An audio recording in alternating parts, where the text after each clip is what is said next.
सबसे प्राचीन सिक्के कौन थे? प्रारंभिक सिक्के किससे बने होते थे? आहत सिक्कों को पंचमार्क सिक्का क्यों कहा गया? सर्वाधिक शुद्ध सोने के सिक्के किसने जारी किए? आज सभी प्रश्नों के जवाब आज आपको इस वीडियो में मिलेगा। मैं पीसी यादव आपका अपने यूट्यूब चैनल पर हृदय की अनंत गहराइयों के साथ अभिनंदन करता हूं। चलिए करते हैं भारतीय मुद्रा के इतिहास की शुरुआत। अब वीडियो की शुरुआत करते हैं। सिक्के के अध्ययन को मुद्रा शास्त्र कहते हैं। जो सिक्का का अध्ययन किया जाता है, जो सिक्के होते हैं, उनके अध्ययन को हम किस शास्त्र के नाम से जानते हैं? मुद्रा शास्त्र के नाम से जानते हैं। पकाई मिट्टी के बने सिक्कों के सांचे ईसा की आरंभिक 3 सदियों के हैं। इनमें से अधिकांश सांचे कुषाण काल के हैं। पहले पकाई गई मिट्टी से भी सिक्के बनते थे। ये ईसा की आरंभिक 3 सदियों के हैं। आगे हम देखते हैं आरंभिक सिक्कों पर चिन्ह। आरंभिक सिक्कों पर चिन्ह मात्र मिलते हैं, केवल वहाँ चिन्ह लगा दिए जाते थे, मार्क लगा दिए जाते थे। आगे देखते हैं कि आहत सिक्के या पंचमार्क सिक्के, ये बड़े ही प्रसिद्ध हैं। बार बार पूछा जाता है कि भारत में सबसे प्राचीन सिक्के कैसे प्राप्त होते हैं, तो उत्तर इसका देते हैं हम लोग आहत सिक्के।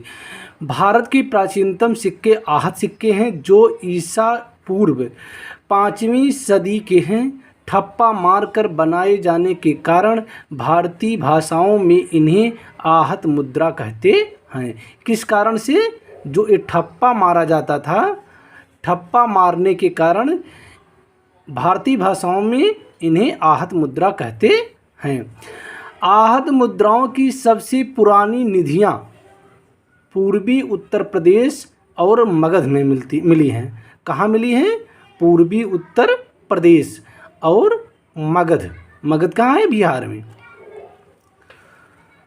आगे देखते हैं आरंभिक सिक्के अधिकतर चांदी के होते थे। पहले जो सिक्के प्राप्त होते हैं ये सब सिल्वर के हैं, चांदी के होते थे, जबकि तांबे के सिक्के बहुत कम थे। ये सिक्के पंचमार्क सिक्के कहलाते थे।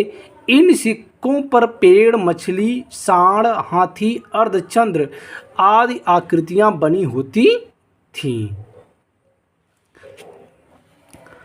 सर्वाधिक सिक्के मौर्योत्तर काल में मिले हैं। मौर्योत्तर काल का मतलब मौर्यों के जो बाद का पीरियड है, उनके बाद का जो काल है, वो इस काल में सर्वाधिक सिक्के प्राप्त होते हैं, जो विशेषतया शीशे, चांदी, तांबा एवं सोना यानी सोने के बने होते थे। सातवाहनों ने शीशे तथा गुप्त शासकों ने सोने के सर्वाधिक सिक्के जारी किए। सर्वप्रथम लेख वाले स्वर्ण सिक्के हिंद यूनानी शासकों ने चलाए। यहाँ एक तथ्य छूट गया है, आपको हम बता दें कि सबसे पहले स्वर्ण सिक्के चलाने का श्रेय हिंद यूनानी इंडो ग्रीक को है। सबसे अधिक मात्रा में सोने के सिक्के चलाने का इतिहास गुप्त काल का है, गुप्तों का है। और सर्वाधिक शुद्ध सोने के सिक्के चलाने का इतिहास कुषाणों का है। यह तथ्य आप लोग भी भली भांति जान लें। अब हम विभिन्न कालों में मुद्रा का इतिहास देखते हैं। जैसा आप लोग थंबनेल में देखे हैं, उसके ही हम आधार पर आगे बढ़ते हैं कि विभिन्न कालों में जो काल थे, उस कालों में मुद्राओं के नाम क्या थे, कैसे मुद्राएं होती थी, आदि सब का विवरण हम क्रमशः देते चलेंगे। मौर्य काल में करशापण, पड़, धरण, ये सिक्कों के नाम होते थे। ये चांदी का बना होता था। सुवर्ण किससे बना होता था? सोने का बना होता था। मासक किसका बना होता था? तांबे का बना होता था।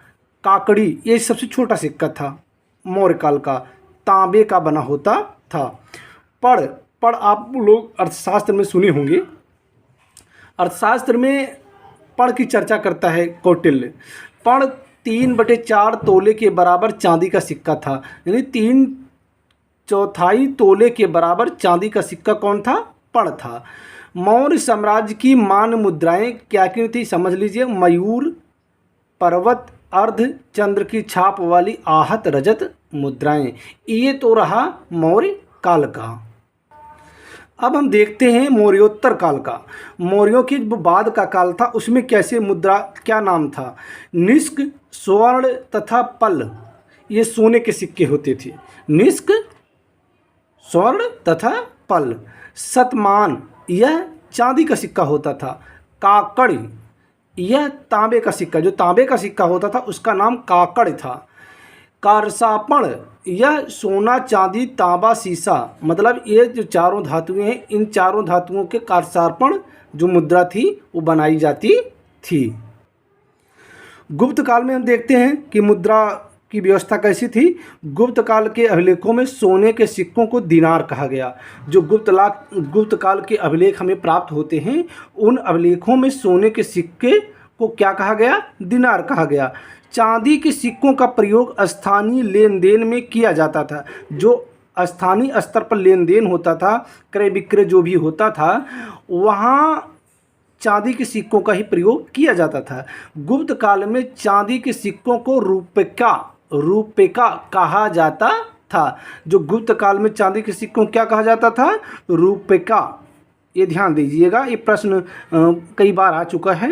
रूपका मतलब चांदी के सिक्के जो होते थे किस काल के थे? ये गुप्त काल के थे। गुप्तोत्तर काल, गुप्तों के बाद का जो काल है उस काल की चर्चा करते हैं। साधारण लेन देन और व्यापार कौड़ियों के माध्यम से होता था, जिन्हें प्रतिहार अभिलेखों में कपर्दक कहा गया है। कौड़ियों का आप ऐसे समझ ही रहे होंगे, आज भी हम लोग आपस में जो बोलचाल की भाषा में बोलते हैं कि आपको हम फूटी कौड़ी नहीं देंगे, यहाँ वही कौड़ी की बात की जा रही है। साधारण लेन देन और व्यापार कौड़ियों के माध्यम से होता था, जिन्हें प्रतिहार अभिलेखों में कपर्दक कहा गया है। पूर्व काल की अपेक्षा इस काल में सिक्कों का उपयोग कम हो गया था, अर्थात जो पहले सिक्के का उपयोग ज़्यादा होता था, इस काल में थोड़ा कम हो गया था। सोने के सिक्कों की मात्रा बहुत कम थी। अधिकांश सिक्के चांदी एवं तांबे के थे। पाल एवं सेन राजाओं में केवल देवपाल के 6 सोने के सिक्के मिले हैं और गुजरात के चालुक्यों में केवल जय सिंह सिद्धराज का 1 सोने का सिक्का मिला है।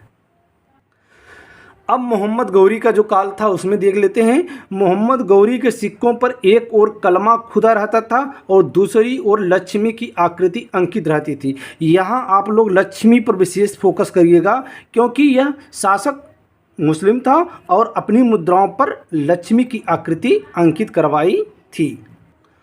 मुद्राओं के मामले में चोलों का काल देखते हैं। चोल काल में सोने के सिक्कों को कलंजु कहा जाता था। चोल काल में सोने के सिक्कों क्या कहा जाता था? कलंजु कहा जाता था। इस काल में आम वस्तुओं के आदान प्रदान का आधार धान था।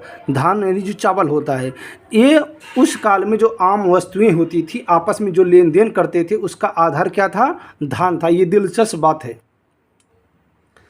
सल्तनत काल में मोहम्मद बिन तुगलक ने सोने का सिक्का चलाया, जिसे इब्न बतूता ने दीनार कहा।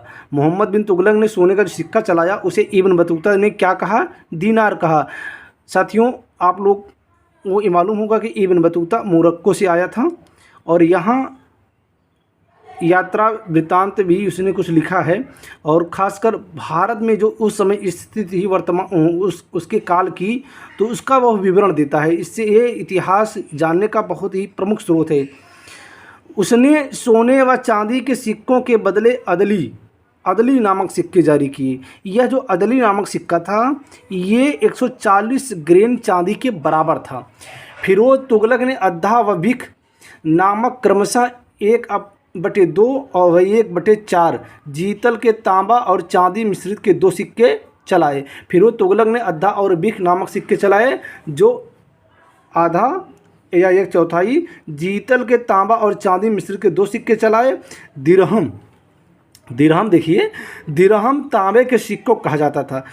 सल्तनत काल में जो दिरहम सिक्का था वो कौन सा सिक्का था? तांबा का सिक्का था। विजयनगर साम्राज्य देखते हैं। विजयनगर का सर्वाधिक प्रसिद्ध सिक्का स्वर्ण का वराह था, जिसे विदेशी यात्रियों ने हूड़, परदौस या पगोड़ा के रूप में उल्लेख किया है। प्रताप फड़म, सोने के छोटे सिक्के जो होते थे उनके नाम क्या थे? प्रताप फड़म। तार एक सिक्के का नाम है। वह किससे होता था बना? चांदी का। आगे देखते हैं मुगल काल। मुगल काल में बाबर ने काबुल में चांदी का शहरुख तथा कंधार में बाबरी नाम का सिक्का चलाया। ये जो शहरुख नाम का सिक्का है, ये लोक सेवा आयोग ने अपनी परीक्षा में पूछा है एक बार।